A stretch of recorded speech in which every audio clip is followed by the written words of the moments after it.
Amén, hermanos, vamos a compartir la palabra, así que vamos a orar. Señor, declaramos que tú tomas dominio y gobierno de este tiempo, Señor. Señor, declaramos que tú tomas dominio y gobierno de este tiempo en el nombre de Jesús. Señor, declaramos que la mente de Cristo se activa, Señor, en este tiempo para poder introducir tu palabra, tus dichos, tu pensamiento en la mente de Cristo que hay en nosotros y que provee de un pensamiento de vida, un pensamiento de bien, un pensamiento de justicia a todo nuestro ser. Señor, en el nombre de Jesús, oramos para que este tiempo tu palabra sea alumbrada, sea una lumbrera en medio de nosotros, Señor. Que tu palabra sea una lumbrera en medio de las profundidades del alma, Señor, y ilumine toda forma de tinieblas. Señor, así como el verbo que trae la vida es la luz de los hombres, Señor, tu palabra que es lumbrera nuestro camino, pueda encender dentro de nuestro espíritu la verdad presente de que tú vas con nosotros como poderoso gigante, que tú vas delante y detrás, que tú nos rodeas. Señor, en el nombre de Jesús, declaramos que nuestros entendimientos son buena tierra, en el nombre de Jesús. Amén. Amén, hermanos. Les voy a pedir que los niños pueden partir. Vayan nomás, chicos, estaban desesperados. Antes de iniciar esta palabra, les voy a pedir que lean dos textos para que podamos construir en conjunto este proceso. Les voy a pedir su máxima atención porque son hartos pasajes los que vamos a abordar, pero los centrales van a ser tres. Y quiero que puedan estudiar, revisar ahora en 5 minutos dos de estos textos. El primero está en Lucas 2, 34 y 35. Lucas 2, 34 y 35. Tómense unos minutos para leer el contexto acerca de la profecía de Simeón cuando Cristo iba a ser presentado en el templo. Lucas 2, 34 y 35. La profecía de Simeón. Tómense unos minutos y así vamos a ir más conectados en trazar la palabra.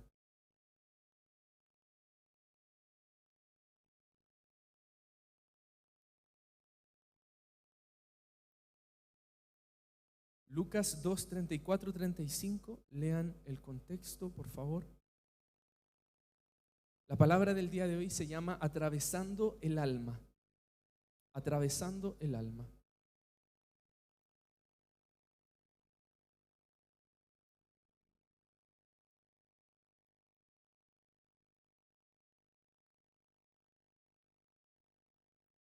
Cuando esté listo, puede decir amén. Es una lectura más o menos rápida, pero para que podamos estar conectados en lo que vamos a hablar.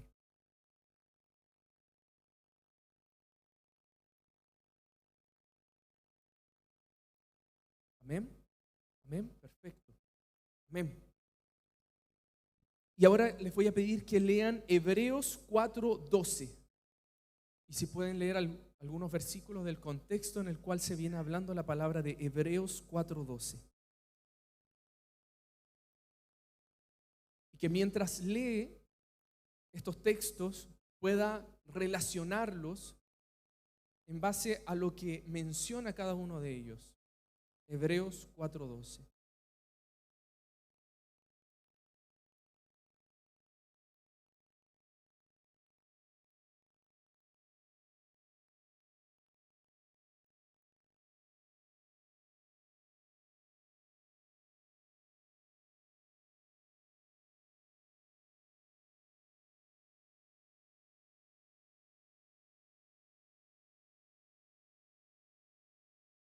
Amén. Un texto conocido, el de Hebreos, ¿verdad? Un texto que utilizamos bastante, mas a veces olvidamos el contexto en el cual son descritos estos pasajes. Amén. Ahora vamos a iniciar la palabra. utilicé estos dos textos como base de lo que vamos a desarrollar y vamos a iniciar con esto. Vale, Lucas menciona un episodio que tiene varios elementos muy interesantes. La profecía de Simeón se junta a la declaración de Ana, dos personas que estaban esperando en el templo la manifestación del Hijo de Dios. Ambos esperaban algo, pero no era un esperar pasivo, era un esperar activo, porque cuando el niño nació, cuando Jesucristo nació, ellos entendieron el tiempo espiritual en el cual estaban y no estaban fuera del tiempo, fuera del templo, sino que entendieron que al octavo día el Hijo de Dios, que iba a cumplir toda justicia, iba a ser presentado en el templo. Entonces Simeón se presenta a ese lugar y dice la palabra que él esperaba algo. Y él esperaba la consolación. Y Ana esperaba la redención. La profecía de Simeón es tremenda porque él dice lo siguiente: profetizó, dijo, he aquí, este ha sido designado para caída y levantamiento de muchos en Israel. Ya desde aquí expresa una verdad poderosa. Cuando dice caída es ruina, pero levantamiento es para resurrección de los muertos en Israel.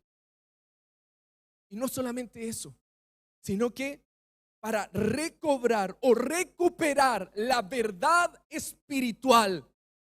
Cuando Simeón le dice, él va a ser puesto para caída y levantamiento de muchos, estaba diciendo que el verbo de vida había venido en el tiempo presente para derribar toda forma de mentira establecida y entretejida en las generaciones.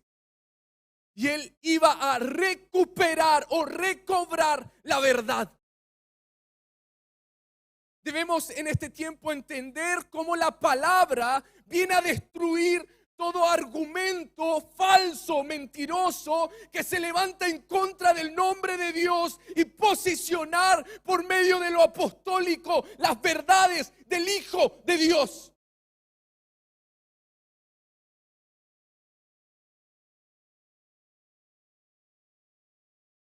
En este tiempo la espada está entrando en el alma.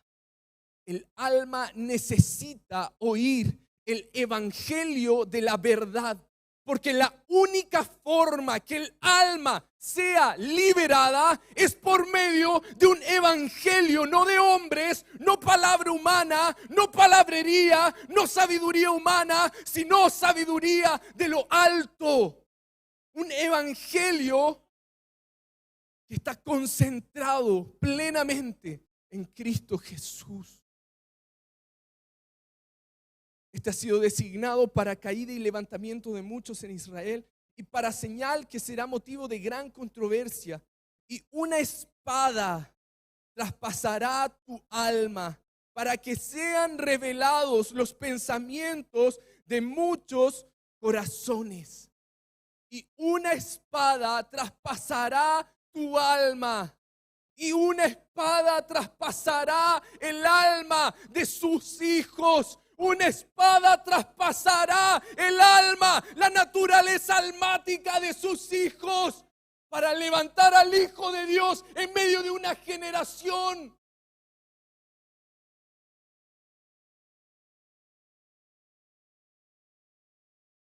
Lo que esperaba Simeón era la consolación. Y es interesante cómo la palabra describe en distintos pasajes acerca del consolador o del paracletos. Específicamente Jesús cuando ora y dice, no los voy a dejar solos, les voy a enviar otro paracletos. Y esto es importante porque hace una acepción que a veces pasamos por alto. Él dice, voy a enviar otro paracletos, haciendo alusión de que Él ya se había manifestado en medio de la tierra como el Paracletos, como el ayudador, como el defensor, como el que iba a estar frente a Dios, como un intercesor, un mediador. Por lo tanto, el Paracletos no se manifiesta solamente con el Espíritu de Dios, sino por medio de Cristo. En uno de sus esferas, que es de sumo sacerdote. El sumo sacerdote es un Paracletos. No para con el hombre, no para tribunal de hombre, no para justicia del hombre, sino en el tribunal de Dios, en medio de la justicia de Dios.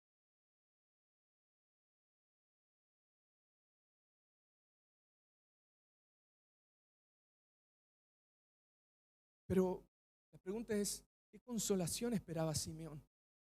¿Cuál era el consuelo que él estaba buscando? Isaías 40, 1:8 declara lo siguiente: consolaos, consolaos, pueblo mío, dice vuestro Dios. Hablad al corazón de Jerusalén. Decidle a voces que su tiempo está cumplido, que su pecado es perdonado, que doble ha recibido de la mano del Señor por todos sus pecados. Los voy a leer completo y después lo vamos a trabajar. Voz que clama en el desierto, preparad camino al Señor, enderezad calzada en la soledad de nuestro Dios. Todo valle sea alzado, lo que declarábamos, y bájese todo monte y collado, y lo torcido se enderece, y lo áspero se allane, y se manifestará la gloria de Dios, y toda carne juntamente la verá, porque la boca del Señor ha hablado. Voz que decía, da voces, y yo respondí, ¿qué tengo que decir a voces? Que toda carne es hierba y toda su gloria como flor del campo. La hierba se seca y la flor se marchita porque el viento del Señor sopló en ella. Ciertamente como hierba es el pueblo, séquese la hierba y marchítese la flor, mas la palabra de Dios permanece para siempre. Este texto lo venimos trabajando hace un buen tiempo, en el Nuevo Testamento también aparece, pero lo que nos llama la atención es que esta palabra se conecta con la consolación que buscaba Simeón por medio de la manifestación de Cristo. Y lo primero que dice este texto es, háblale al corazón. Introduce el dabar en el alma. La espada está puesta en el corazón. La espada está puesta en el alma. La palabra ha sido diseñada por Dios para introducirse en el alma y separar estas naturalezas. Háblale al corazón. Háblale al corazón. Esta declaración es preciosa, porque cuando le dice háblale al corazón, no le está diciendo háblale así como que no te escuche, háblale y que le entre por aquí y le salga por allá. Le está diciendo háblale en el lugar de eternidad, donde va a responder al llamado eterno. Háblale en donde yo habito, porque en ese lugar necesito hacer habitación y morar. Háblale al corazón. Háblale al corazón endurecido, háblale al corazón que estaba torcido, que tiene perversión. Háblale a ese corazón, suelta el dabar sobre el corazón.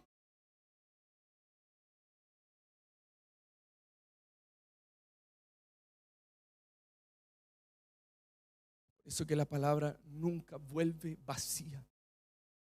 Porque cuando entra en el corazón del hombre, tiene una funcionalidad.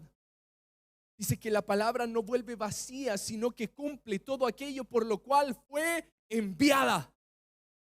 Es decir, la palabra tiene como propósito o función o propósito final separar naturalezas en el hombre. Y la palabra nunca vuelve vacía. No te deja en desnudez, sino que te viste del Hijo. No te deja en desnudez, sino que te reviste de una casa espiritual. No te deja en un estado de caos. No te deja en un estado de ruina. no te deja en un estado de desgarro de corazón. Hoy día hay gente que dentro de sí clama por esa consolación y necesita escuchar esa voz que viene a entrar en el corazón. Decidle a voces que su tiempo es ya cumplido. En otra versión dice lo siguiente: háblenle cariñosamente a Jerusalén. Háblenle cariñosamente. Háblenle cariñosamente. ¿Ves el juicio de Dios aquí? ¿O ves el amor de Dios? Porque muchas veces asociamos la espada al juicio de Dios, pero mira cómo el Señor le habla a Jerusalén. Mira cómo los apóstoles le hablaban a sus hijos, hijitos. Háblale cariñosamente a Jerusalén. Y es que cuando estás en tus periodos donde el corazón está más endurecido, lo único que destruye esas fortalezas que se construyen es el amor de Dios. Háblale cariñosamente a Jerusalén y díganle que su esclavitud ha terminado. La PDT. Háblenle con ternura a Jerusalén y díganle que se acabaron sus días tristes. Díganle que se acabó su esclavitud. Díganle que se acabaron los días tristes. Grítenle que su dura milicia ha terminado. Háblenle a Jerusalén que su lucha ha terminado.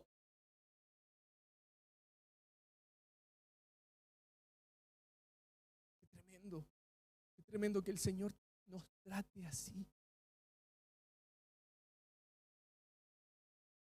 La palabra no solamente expresa el verbo que es Cristo. Esa espada expresa un decreto, un pacto que te saca de luchar por tus propias fuerzas, que te consuela, que te pone un paracletos, que te pone un ayudador, que pone una naturaleza celestial, porque lo que intentas en tus fuerzas se va a terminar en fatiga en tu corazón, pero lo que Dios quiere es que dependamos 100% de Él.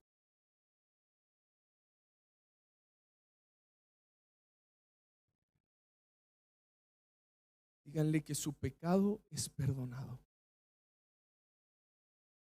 Cuando utiliza pecado, no es pecado solamente, sino que la raíz que utiliza es abón, es torcer, actuar perversamente, cometer iniquidad, hacer inicuamente, trastornar.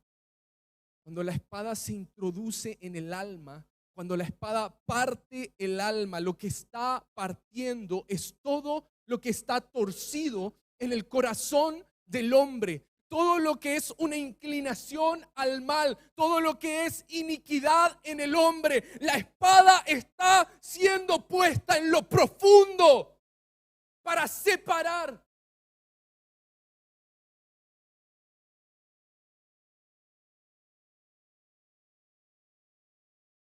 Lo perverso de lo santo, lo torcido de lo que Él está enderezando.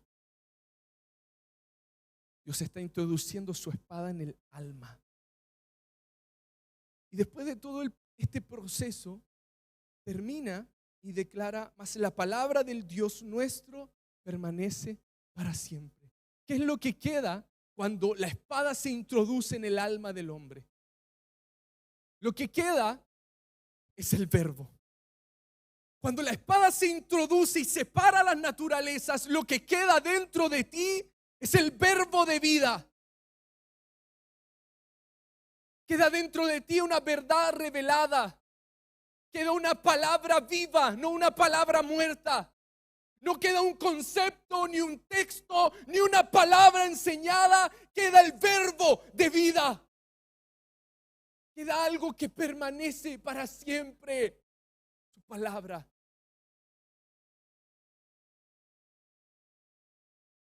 Y este texto se conecta fuertemente con Hebreos 4:12. Habla acerca de esta espada. Dice: porque la palabra de Dios es viva y eficaz y más cortante que toda espada de dos filos, y penetra hasta donde se divide el mundo del alma y el mundo del espíritu, el de las coyunturas y el de los tuétanos, y es efectiva discerniendo los pensamientos y las intenciones del corazón. ¿Sabes qué? Esta espada te libra del juicio. Estaba Juan se trastorna en su mente y no entiende los tiempos. Yo les decía, en la profecía de Simeón aparece Ana también, y uno esperaba la consolación y el otro la redención. Juan, estando encarcelado, le dice a sus discípulos: vayan donde el Cristo y pregúntenle si es que era Él al que esperábamos.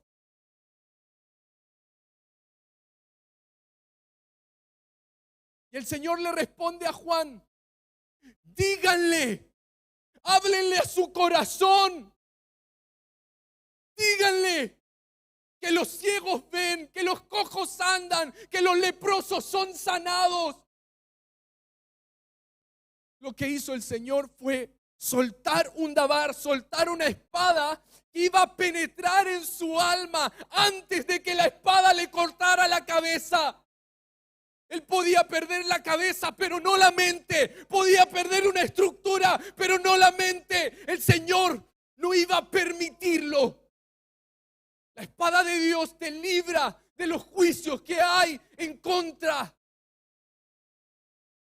porque viene a cortar todas esas áreas torcidas, trastornadas.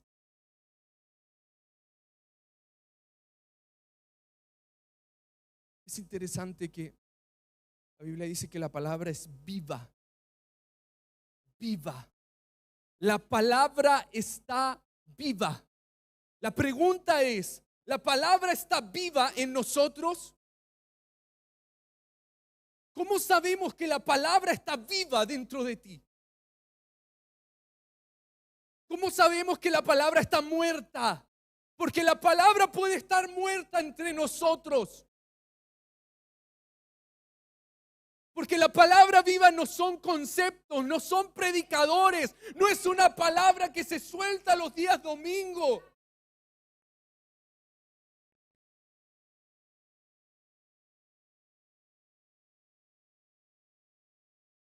Leía un libro hace un tiempito que habla acerca de la atrofia muscular. Esto me llamó la atención y lo conecté fuertemente con la palabra por lo siguiente. Hay un principio espiritual y natural, lo digo espiritual primero porque todo lo natural toma forma de lo espiritual. Este principio espiritual declara que todo lo que no se usa se pierde. Todos los órganos que no se usan se pierden. Por lo tanto, cuando hay una lesión, por ejemplo, mi papá hace un tiempo se cortó todos los tendones que tenía en el hombro. Y el otro día, revisando mi celular, teníamos que actualizar unas cosas, encuentro las fotos de mi papi. Y bueno, yo le tuve que hacer terapia. Salió bien porfiado el hombre, pero lo logramos. ¿Lo ven tocando guitarra? Bueno, terminó la terapia. ¿Y sabes qué? Yo miraba la foto y mi papi tiene harta musculatura, trabajó harto en cosas de fuerza.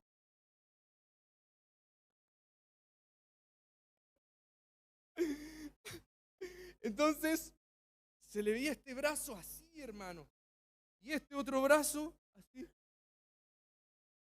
Porque lo que no se usa, se pierde. Tú tienes la mente de Cristo, pero tener la mente de Cristo no quiere decir que tus pensamientos sean los pensamientos de Él. Porque puedes tener la mente, pero no pensar, no estar conectado a la palabra de verdad, a la palabra viva. ¿Y sabes qué es lo que sucede? Este autor definía, era un autor científico, ya saben, él hablaba del Homo sapiens, ¿verdad? Y después se pasaba al Homo robot. Y lo encontré interesante el análisis porque decía: hoy día la gente busca un principio de economía.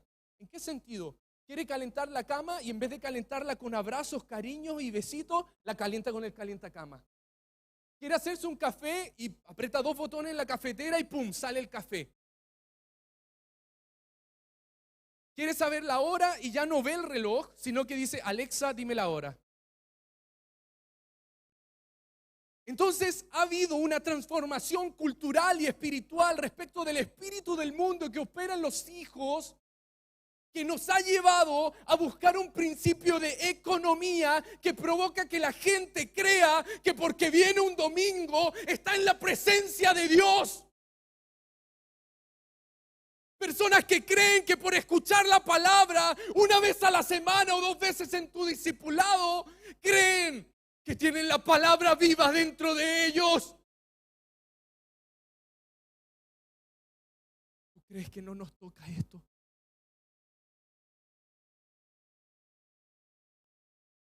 Uno de los principios que abordaba este libro que me llamaba la atención era el siguiente. Hablaba acerca de la obesidad. Engordó Jesurún. Una causa del desuso es la obesidad. Y muchas veces hay obesidad espiritual en nosotros. De escuchar, pero toda esa energía, porque la palabra es viva y eficaz, te energiza. Pero si no tienes gasto energético, se acumula. Y la palabra se muere.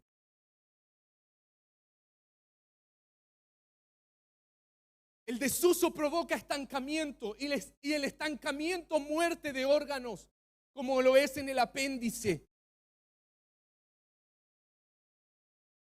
Hay un estancamiento de sustancia. La pregunta es, ¿está viva la palabra en nosotros? ¿Está viva? ¿Está viva la palabra en ti? ¿Está viva la palabra en ti o te es suficiente con escuchar un mensaje de otro?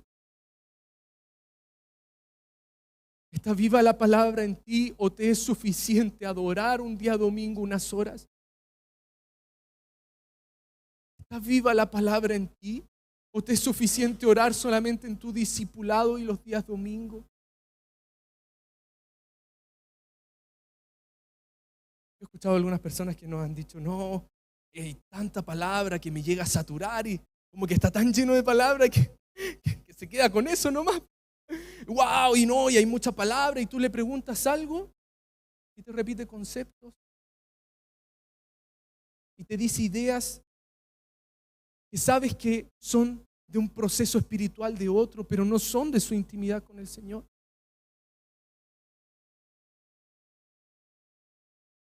La palabra es viva. No está muerta. No está en necrosis, no está muerta. La palabra está viva. Viva. Y cuando la palabra está viva, una manifestación es que se multiplica.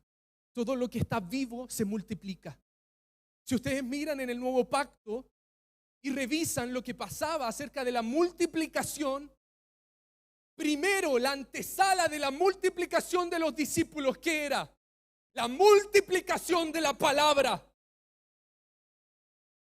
Fructificaos, multiplicaos, llenad la tierra. La multiplicación de la palabra es una antesala. La multitud de personas. Porque la palabra está viva. Lo que queda de ti es el verbo de vida moviéndose en todo lugar y transmitiendo la vida de Dios.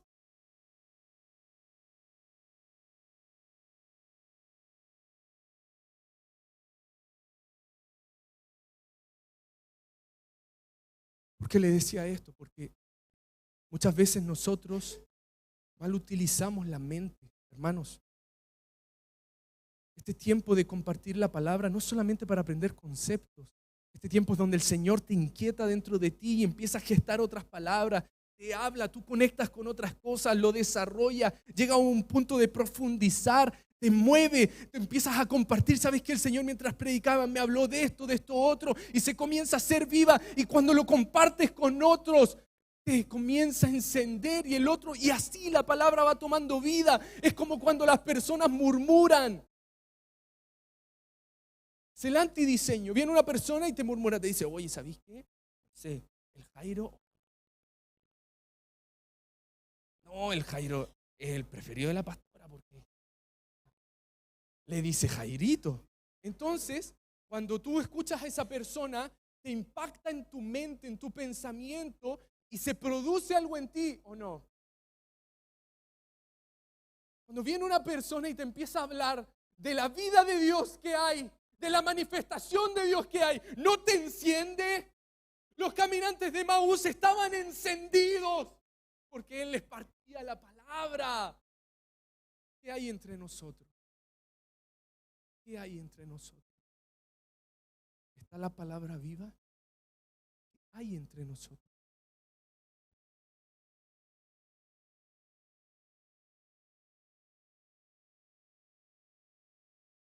Bueno, este pasaje se introduce en un contexto súper específico. Aparece la espada de dos filos en un contexto histórico, ¿verdad? Hebreos es un libro que posiciona al Señor de una manera maravillosa. Y en este proceso habla e inicia declarando que el Señor nos habló en los tiempos antiguos por medio de los profetas, pero hoy el dabar, la espada, está en el Hijo. Y es interesante esto porque cuando tú empiezas a entender qué es lo que pasó en el pueblo de Israel, de por qué el Señor establece esta figura de espada, es porque algo sucedía en su corazón. El corazón del pueblo de Israel se había endurecido por el engaño del pecado. El corazón se había endurecido.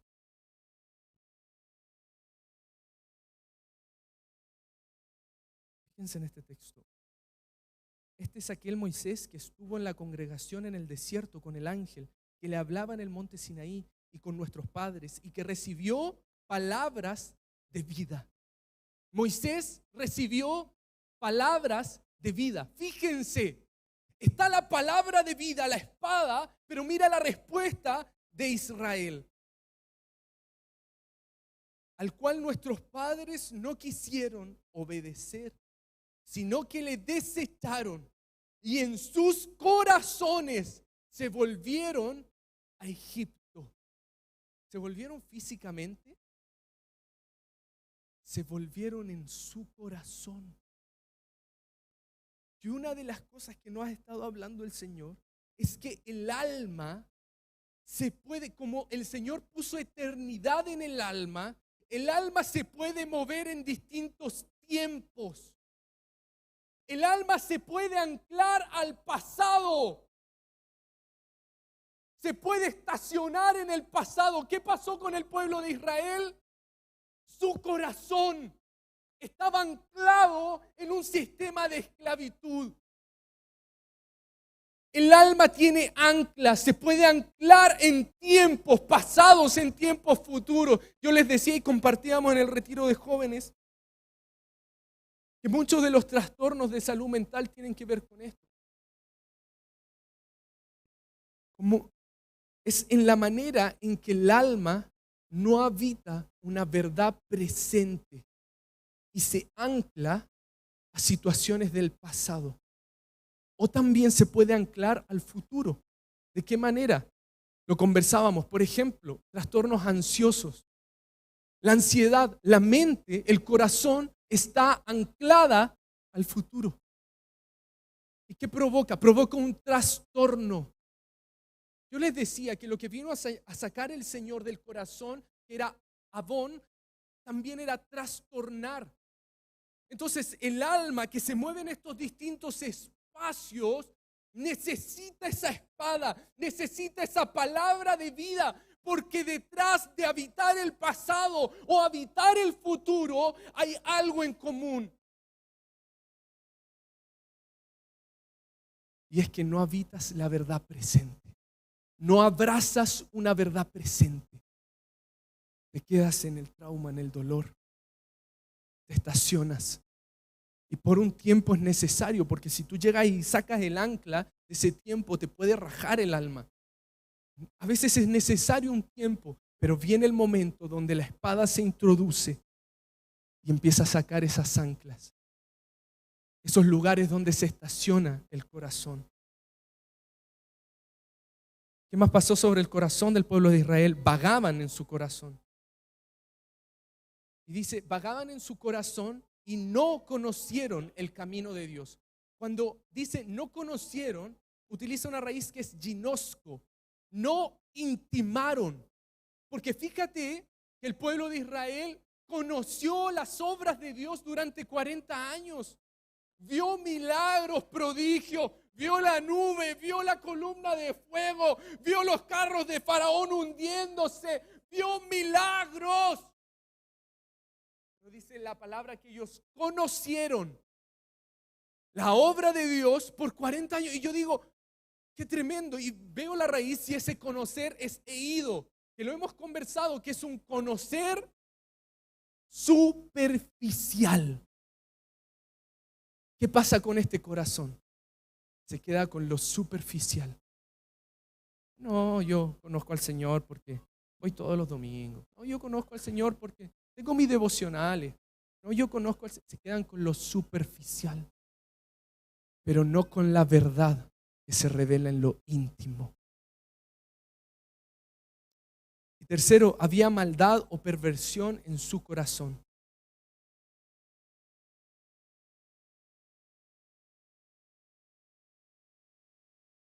Y uno piensa y dice, todas estas características solo estaban en el pueblo de Israel en ese tiempo, o pueden operar en nosotros. ¿Puede haber un corazón endurecido en nosotros a la palabra? ¿Sabes que el Señor reprende a sus discípulos después de la multiplicación de los panes? Y les dice, ¿por qué habéis endurecido vuestro corazón? Ellos estaban con el maestro todo el tiempo. ¿Qué dice Lucas 8? Declara lo siguiente: la semilla que cayó entre las piedras representa a los que oyen el mensaje y lo reciben con gusto. ¿Son esos hermanos? A mí me encanta la congre porque amén y todo, amén, ¿verdad? Recibimos con gusto la palabra, ¿no? Amén. Eso. Pero no tienen suficiente raíz.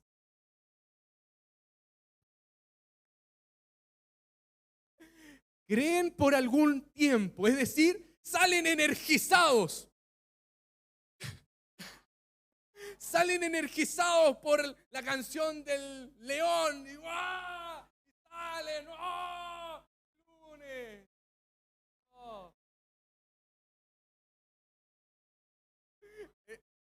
Como yo y el Joaquín ayer cantando, nos llegábamos al tono, hermano, y nos pegábamos un aullido terrible. Bueno, dice, no tienen suficiente raíz, creen por algún tiempo. Los energiza por un tiempo, los energiza por una estación, los energiza por unas horas. Pero a la hora de la prueba, fallan. ¿Te ha pasado que en la prueba lo peor y tú te habías preparado para la prueba, te habías preparado en oración, ayuno, y viene la prueba y sale lo peor? Imagínate que hay estado orando, ayunando, hay estado haciendo la línea de vida con la hermana Estelita y viene tu esposo y te dice algo y le contestáis mal. Ay, hermanos, eso es un corazón que está endurecido, que la palabra te energiza por un tiempo, pero frente a la prueba falla. ¿Por qué? Porque la espada dejaste que entrara no hasta lo profundo, no hasta discernir entre el mundo del alma y el mundo del espíritu y las coyunturas. Solo dejaste que la espada te tocara lo superficial, porque tememos a desnudarnos, delante de quien son desnudadas todas las cosas. Entonces la palabra no hace raíz. ¿Una pregunta? Lo que se ha estado predicando, las sagas interminables, más que Star Wars,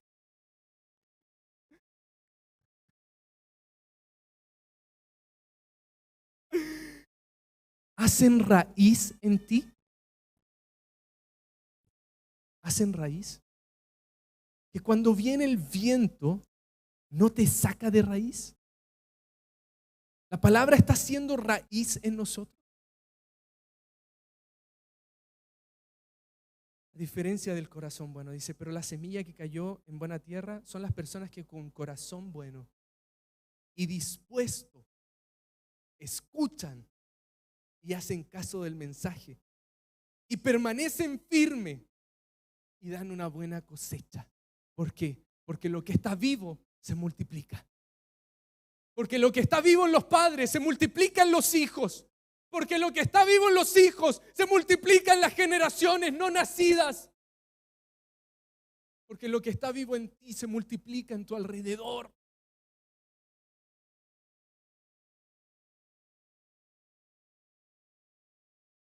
¿No es la palabra como martillo que quebranta la piedra, dice el Señor?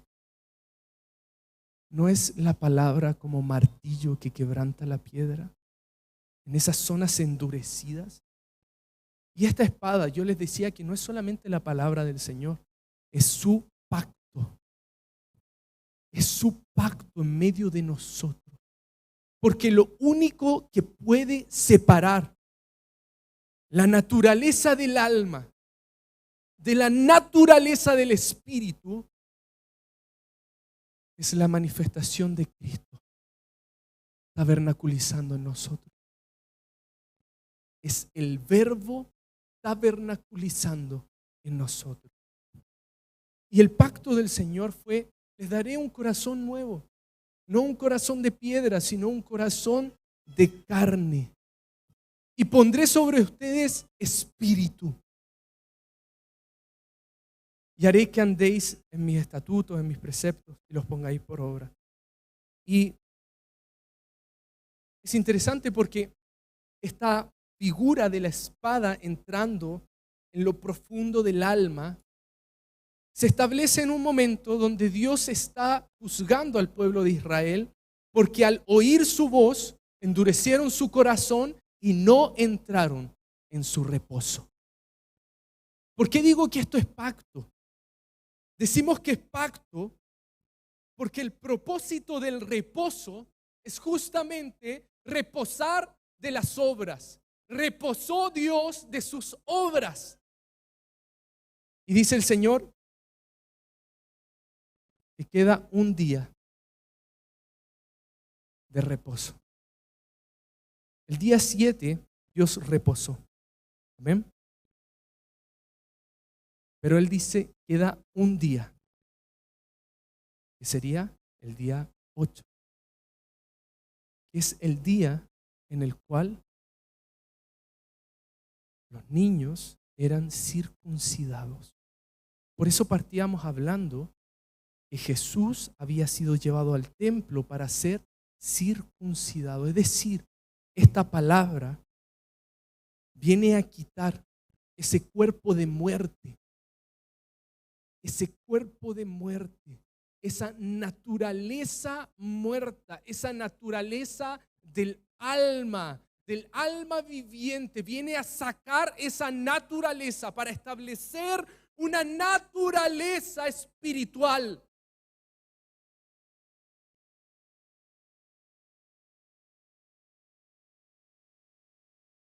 Por eso reposo es no solamente reposar, sino que es morar, establecerse, colonizar.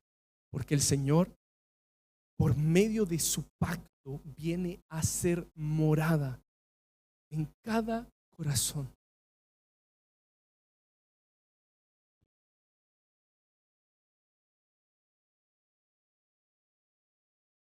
Ahora, sobre esto quiero precisar dos cosas. La palabra dice así acerca de este reposo. Porque en cierto lugar dijo así del séptimo día, y reposó Dios de todas sus obras en el séptimo día. Y otra vez aquí, no entrarán en mi reposo. Por lo tanto, puesto que falta que algunos entren en él. Falta que algunos entren en él. Y aquellos a quienes primero se les anunció la buena nueva no entraron por causa de la desobediencia. A mí me llama la atención que aquí menciona que la buena nueva fue dada a conocer a los antiguos. Es decir, la buena nueva no solamente opera en el nuevo pacto con la manifestación de Cristo, ya desde acá se venía anunciando. Porque el pacto eterno de Dios se viene anunciando de generación en generación. El cordero que fue inmolado desde antes de la fundación del mundo, que después toma imagen en el pacto que Dios hace con Adán y Eva, vuelve a aparecer cordero, vuelve a aparecer un cordero con Moisés, vuelve a aparecer cordero con Abraham e Isaac. Es decir, el cordero, el pacto, estuvo presente en toda la historia.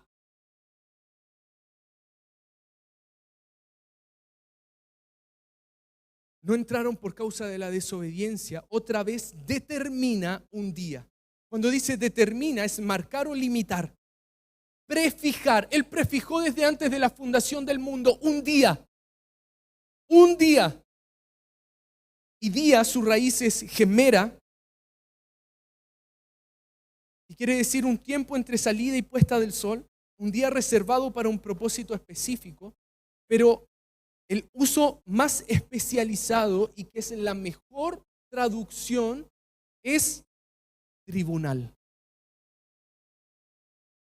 Él estableció un día de tribunal. ¿Qué quiere decir esto?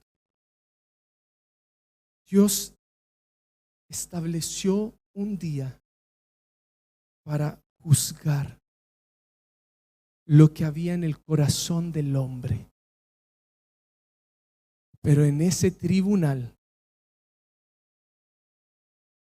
se presentó no el hombre, sino el Hijo del Hombre.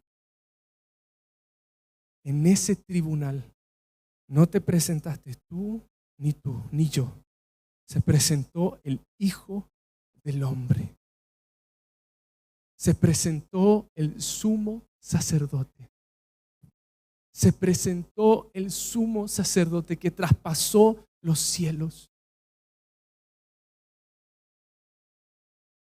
Por lo tanto, la espada no te partió a ti, sino que Él fue atravesado.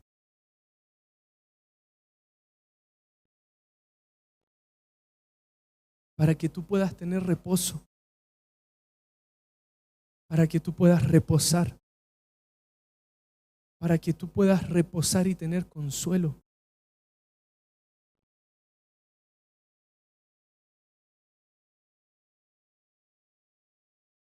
Y aquí aparece de nuevo el Paracletos. El Paracletos era una persona que asistía a otra, que actuaba en nombre de otra. Es un intercesor, un mediador, un ayudante. Es un defensor en la corte judicial. Es un defensor en la corte judicial. Cuando se presenta el acusador en nuestras vidas, tú tienes un defensor en la corte judicial que te pone en reposo. Hace algunos domingos hablábamos de estar en reposo en el juicio de emboscada. Tú tienes un ayudador, un Paracletos. Ahora, el resultado final de la circuncisión es que se exhiba la imagen celestial. Es dividir el mundo del alma y manifestar o exhibir la imagen del celestial.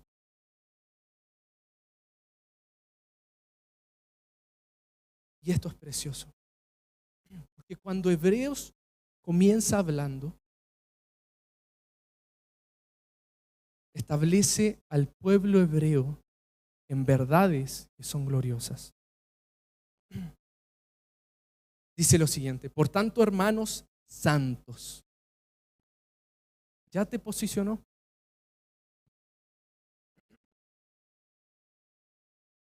Fíjate cómo le escribe, hermanos santos. Ya te está mirando distinto. Ya te está posicionando de una manera distinta. Hermanos santos, participantes del llamamiento celestial.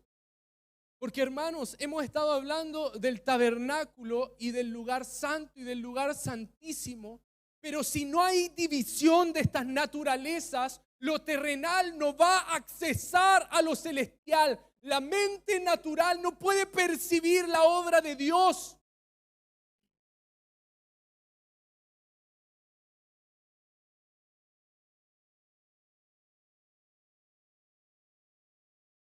Participantes del llamamiento celestial. Llamamiento es traer fuera, llamar así. Es, el Señor cuando te llama, toma y te mete en Él mismo.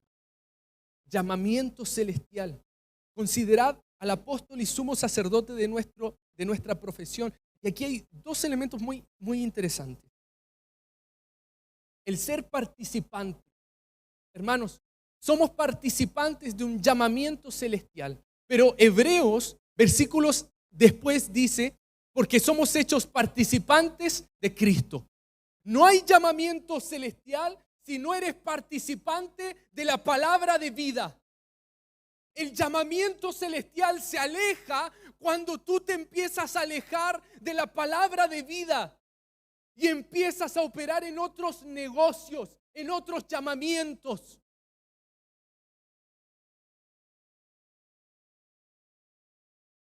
Dice que Él es apóstol y sumo sacerdote de nuestra profesión. Profesión, su traducción es reconocimiento, profesar, asentir, pero también es pacto. Sumo sacerdote y apóstol de un pacto mayor. Es lo que dice posteriormente, que ese sumo sacerdote traspasó los cielos, Jesús el Hijo de Dios, retengamos nuestra profesión. Te está diciendo, retén el pacto. Retén el pacto.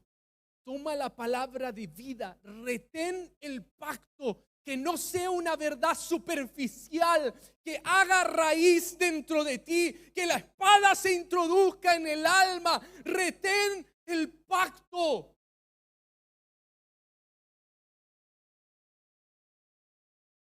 Y es por eso que Pablo nos exhorta a asirnos de la palabra de la verdad. Asir es aferrarse, retener, detener, prestar atención, estar atento, tener cuidado. Asirse de la palabra de la verdad, asirse es abrazar, es no soltar, es aferrarse, tomarla, escudriñar, meterse.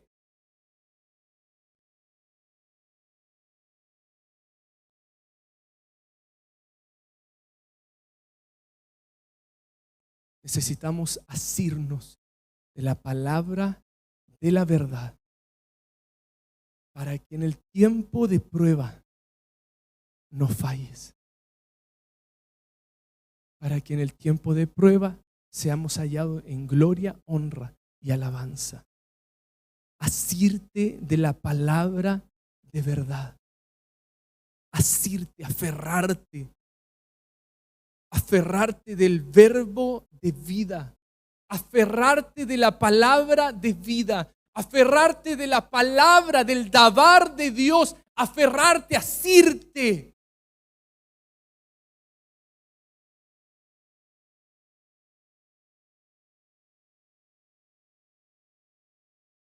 Termino con este texto. Dice Primera de Pedro 1, 22, 25.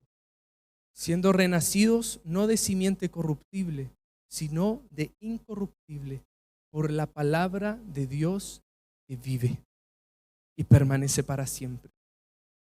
Porque toda carne es como hierba y toda la gloria del hombre como flor de la hierba. La hierba se seca y la flor se cae, mas la palabra del Señor permanece para siempre. Y esta es la palabra que por el Evangelio es anunciada.